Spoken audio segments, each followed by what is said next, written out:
Hey guys, I'm Harry Fryer, aka the Electric Cowboy, and we're back at Meister's Garage, and I'm here with Antoine from Meister Engineering to talk about not one, not two, but 4 BMWs. But there's something very particular about them that makes them all slightly more related than you think.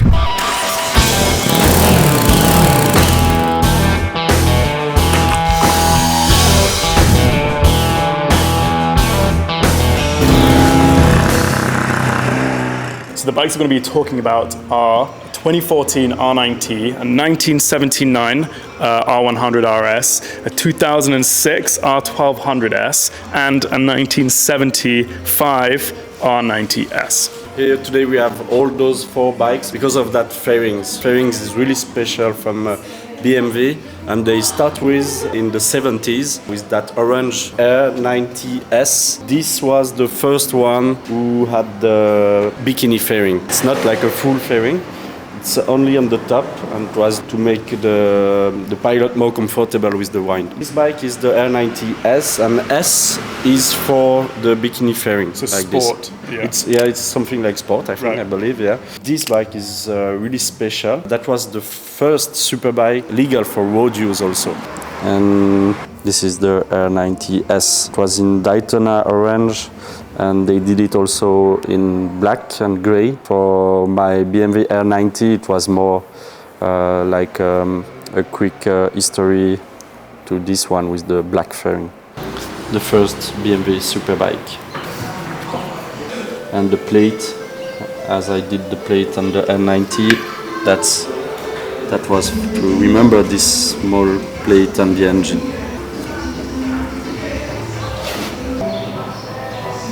The main one in the room, Antoine, this, obviously both of these are your creations and this is your kind of brainchild. Talk to us, obviously, what was it before? It was an 2014 R9T, and what do we have now? That was the first year of the BMW R90 from 2014, and it was a roadster with like the original tank and everything. So I put apart everything from the bike until I just had the engine, and I polished all the frame, removed the original powder coating and everything polished, and after I made it chromed. Wow. And I had this part. Originally, until here, this is a hooky kit. Yeah, exactly. Yeah. And we did our own loop. You did the loop yourself, yes. Yeah, exactly. To make it flat and to put the rear light into. So you cut in that little strip there to put in an LED tail light. Exactly. That's so clean. So you have nothing when you see it from the side. Right. You don't have like a rear light.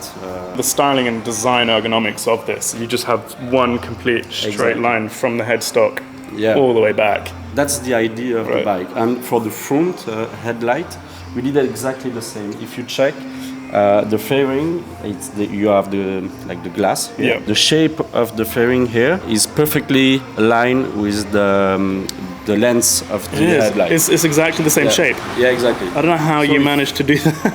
During the race, if you put like just a sticker, so it looks like it covers up the whole thing. Yeah. Right. I mean, that is incredible. I mean, while we're up at the front, I mean, talk me through. These aren't the original shocks, are they? No, they are all Öhlins. Yep. So we removed the original ones and we installed the Öhlins, which is really, really good to drive. And that came with the bearing kit. Yes, calipers and the brake levers. Yeah, it's separate. We order also Béranger calipers and the brake pump and clutch pump. Here you can see you have also the shape for the fingers, so it's really, really nice to drive. Right. And for the push buttons and everything, it comes from Renard Speed Shop. Renard Speed Shop. Yeah, it's full CNC and all metal. Fits exactly for the Béranger here. So the screw and the shape is exactly. So they make them specifically for them? Yeah, for them. Oh, okay, exactly. I mean, you'd think it's all part of one kit. Yeah, so you don't have to add another parts next to the... Yeah, exactly. So you save space here and it's all in one... Wow, and this top clamp, this is the standard? This is the original. This is the original top clamp, and you have these kind of covers to cover the original. When you remove the bar, you can install that. Okay, while we're up front with this cowling, so you have obviously the same fairing as you do on the R100 RS. Talk me through what you did with cowling. How did you get it? Did you make it yourself? Yeah, so the front fairing is come from Hamburg, but we modify it to make it more aerodynamic. Aerodynamic, so it's a little wider before. Yeah, exactly. It's more open, but we close a bit it, and we modify all the parts which is holding the. So the frame. Yeah, the so frame. The kind of the frame mount. You've modified all that specifically to fit the R90. Yeah, exactly. We call that the spider. I don't know if the spider. In Yeah. French is araignée. Yeah. I mean, even like you did all the welding here. Yeah, exactly. It's all the fairing perfectly.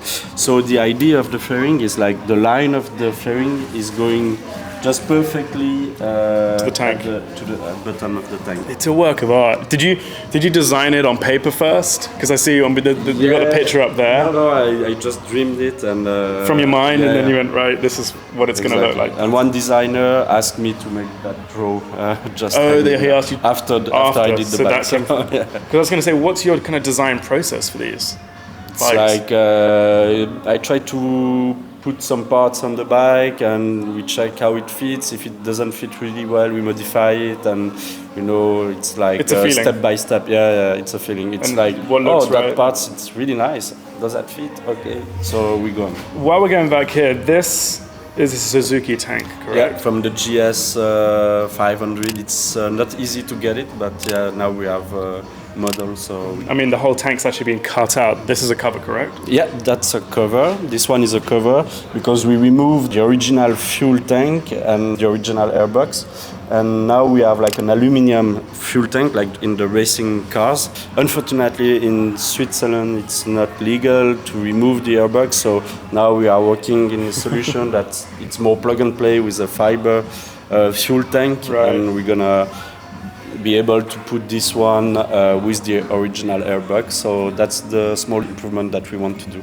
Wow. Why did you decide to use the Suzuki tank? Did you see it before when that would look really good, or you just No, because when we did the old one, that's the roots of this one. Yes. When we did this one, we wanted to have like a fuel tank which is quite in the same size of the original one, but going not that low that the original one. Okay. You can see on the orange one here that the tank is really high. Yeah, high, exactly. So you don't see really well the engine. And we wanted to have the same large. It almost looks like it's floating, white, doesn't it? Yeah, exactly. It's just sitting in. And you can see like there is nothing at the top of the engine. So that's exactly. So the width it's quite the same of the original one. So you have the right feeling and the same feeling than the original and one. The fuel capacity. And the fuel capacity, exactly. It's not that small, so it's perfectly logic that you have this fuel tank. It fits so perfectly. Yeah. I mean, like you said, it's something that they should have made in the beginning out of the factory. The engine, have you done anything performance-wise to the engine? We changed the exhaust, the air filters, and there is like a small chip on it, so I can choose my. You can remap. Yeah, exactly. Mm-hmm. Okay, I mean these air filters look so clean. Yep. And it just gives it that old school vibe, and especially the original R9Ts had this big air filter up here that was almost like a scoop that took in all this air. You've completely removed that, completely removed the airbox, and it just keeps it. You probably shaved off quite a lot of weight. Yeah, as well. yeah, and actually we remove also the original battery, which is in a really hard place to go. The original battery is like here, and now where the fuel tank is now. Yeah, exactly. Yeah, it's in the airbox. So when you want to change the battery, you have to disassemble the whole bike. Hold on one sec. Okay. And now we have the battery under the engine. You relocated it underneath this pipe. I mean, talking about these pipes here, I mean, these are these are from Mass exhaust, and they are called hot rod. Hot rod exhaust. Really nice. I mean, they do look hot rod. The slash cut. Yeah. Side pipe. Just. Hello. So we've got DB killers in the Mass exhaust, straight cut. It's like a slash cut, hot rod style exhaust, and exactly the same on the other side. On this side, you can see the whole wheel it's totally free. There's one axle here, like all the swing arms, Right. but there is a second one here. So it moves and it's really precise and smooth when you have bumps. Bumps in the road, Exactly, yeah. it doesn't rotate. How did you get this finish? I mean, it's like glass. Same of the frame. Right. I removed the original powder coating, and I just polished it during hours. Yeah, how many hours did this take? I didn't count. It's too long, you know. This bike, it's a labor of love. Yeah. You have this plaque. I mean, it's a beautifully machined, R9T plaque. You did this yourself. Exactly, yeah. We wanted to have, because we have this space which is not really beautiful, and you can see a lot of electric wires. It's very exposed, this bike. Yeah. So maybe just to have like a more beautiful space here, we did this plate. And this plate is originally an old engine. Right. And this is always the BMW and the model and everything. So here I took like BMW R90. It's like so you copied the original design from the 79 and 75 exactly, bikes, and then you've just modified it with the R9T Exactly. Yeah. wording.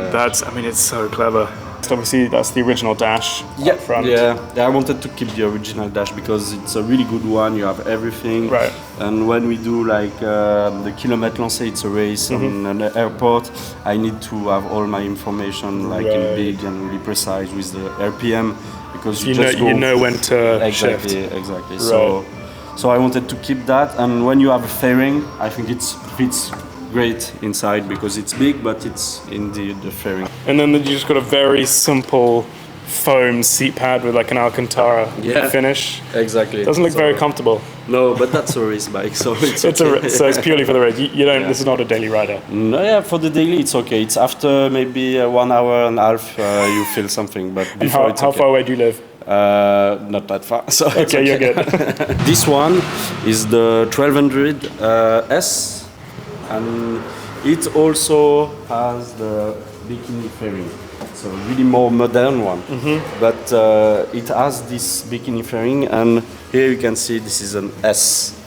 So the 1200 S, same concept as this one. Right. And in 2014 they launched the R90, and the R90 was a memory of the R90 S, which is this one. And when they launched the R90, they launched it like as a roadster.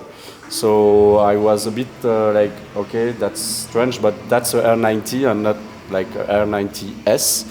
So I understand, but if it's an anniversary from this one, in my mind, it was supposed to resemble this. Yeah, exactly. So the R90 S is this bike. This is an R90 for stock. me, yeah. And you've converted it into what they should have done in the first place. Yeah, maybe. The one behind you. So same period as the R90 S. Exactly. So this one originally is the RS. So it's like it's a full fairing on this one, but we remove it because it's a big one. So we removed the big fairing, and we did like a bikini fairing like this.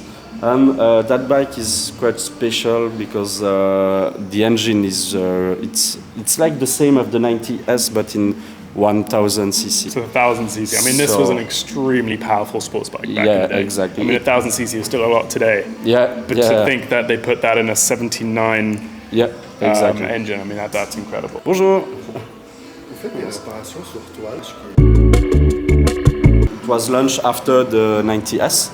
So it was a more modern bike, but few years, like 5 years later, they did the RS. We did like modification for one people seats. So single seater. Also the 2 front brake disc, but more modern and everything. So now it's like the perfect. The modernized version using the original bike.